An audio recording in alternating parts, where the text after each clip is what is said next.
Joko Anwar, sutradara Indonesia yang telah membawa perfilman tanah air ke level internasional, dari film indie sampai blockbuster. Karya-karyanya selalu penuh inovasi dan keberanian. Yuk kita lihat perjalanan dan karya-karyanya. Joko Anwar lahir di Medan, Sumatera Utara pada tanggal 3 Januari 1976. Sejak kecil, ia sudah menunjukkan ketertarikan besar terhadap dunia film. Menariknya, ia seringkali menyelinap untuk menonton film horor di malam hari, karena waktu itu tidak diizinkan oleh orang tuanya. Tapi kalau hari biasa harganya bisa Rp200. Aku ngintip dari lubang ventilasi. Jadi gedung bioskop pinggir jalan ada jendela ventilasinya. Kalau misalnya kita ngintip dapat 3/4 layar.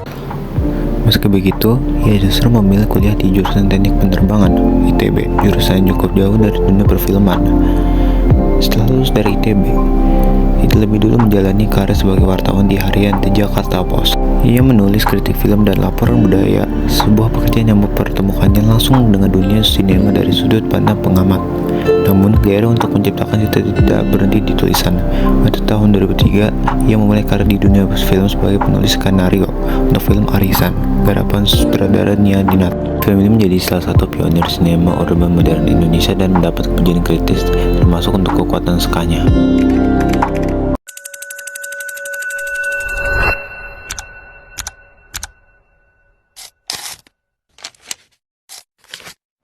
Tahun 2005 menjadi titik balik penting dalam karir Joko Anwar.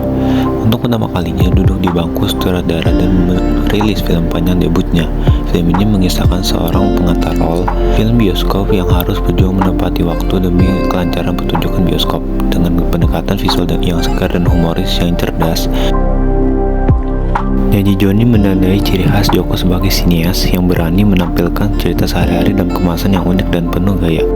Tak berhenti di genre drama komedi, Joko Anwar menunjukkan keberaniannya menjelajahi berbagai bentuk sinema. Pada tahun 2007, ia merilis Skala, sebuah film noir yang penuh atmosfer gelap dan misterius. Film ini mendapatkan pengakuan sebagai salah satu film Indonesia yang paling bergaya visual. Lalu 2 tahun kemudian, Joko merilis salah satu film ikoniknya, yaitu Pintu Terlarang, sebuah horor psikologis yang menyajikan narasi kompleks dan simbolisme yang dalam. Lalu ia kembali menantang batas pada tahun 2012 dengan film Survival, trailer yang berlokasi di hutan terpencil. Fun fact, naskah Modus Anomali ditulis hanya dalam 3 hari. Namun proses syutingnya memakan waktu jauh lebih lama karena kondisi lokasi yang ekstrim. Tahun 2017, Joko Anwar kembali menarik perhatian publik luas melalui Pengabdian Setan, remake dari film horor legendaris Indonesia tahun 1980. Film ini bukan hanya sukses secara komersial dengan lebih dari 4 juta penonton, tapi juga meraih apresiasi internasional. Tayang lebih dari 40 negara, memenangkan berbagai penghargaan. Satu film kekuatan film ini adalah atmosfer yang mencekam yang dibangun melalui tata surya, musik dan sinematografi yang sangat khas. Menariknya, Joko Anwar turut muncul sebagai cameo dalam film ini, berperan sebagai petugas kantor catatan sipil, menunjukkan keterlibatan yang total dalam proses kreatif film. Masih di tahun yang sama, Joko Anwar dipercaya untuk menyutradarai Gundala, adaptasi dari komik klasik Indonesia yang menjadi film pertama dari Joko Sinema Bumi Langit. Film ini merupakan langkah awal misi besar untuk membangun semesta tema superhero lokal yang dapat bersaing dengan nominasi Marvel dan DC, dengan skenario yang ditulis sendiri dan pendekatan visual yang matang. Wherever you go, wherever you stay. Setelah sukses dengan film horor berbalut budaya dan keluarga, Joko Anwar kembali lagi mengunjung bioskop lewat film Siksa Kubur. Tidak seperti horor sebelumnya yang mengandalkan atmosfer dan folklore, Siksa Kubur menggali lebih dalam pertanyaan tentang keyakinan, dosa, dan kehidupan setelah kematian. Film ini mengikuti kisah Sita, seorang wanita yang kehilangan kepercayaan terhadap agama setelah kedua orang tuanya tewas dalam serangan bom bunuh diri. Trauma mendalam membuatnya skeptis terhadap konsep siksa kubur. Untuk membuktikan bahwa siksa kubur itu cuma mitos, Sita berencana mencari orang paling berdosa dan ikut dikuburkan bersamanya. Namun tindakannya membawa konsekuensi yang mengerikan. Siksa Kubur merupakan pengembangan dari film pendek Joko Anwar berjudul Grave Stalker yang ada di YouTube. Film ini juga meraih 17 nominasi nominasi di Festival Film Indonesia pada 2024 kemarin, masuk untuk kategori film terbaik dan sutradara terbaik. Tahun 2024 menjadi awal baru bagi Joko Anwar dalam merana serial internasional.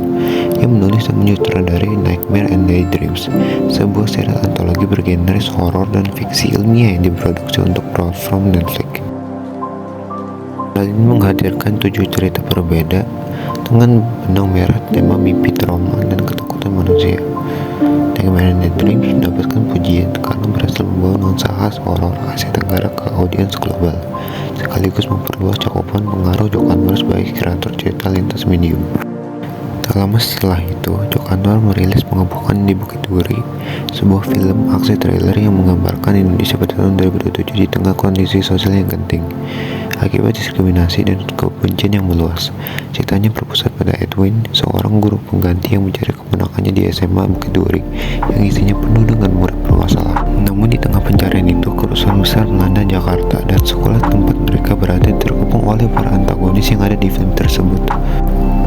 Dari seorang anak pendiam di Medan hingga menjadi sutradara papan atas yang karyanya ditunggu-tunggu, perjalanan Joko Anwar adalah cerminan dari semangat tak menyerah, keberanian bereksperimen, dan kecintaan mendalam pada sinema.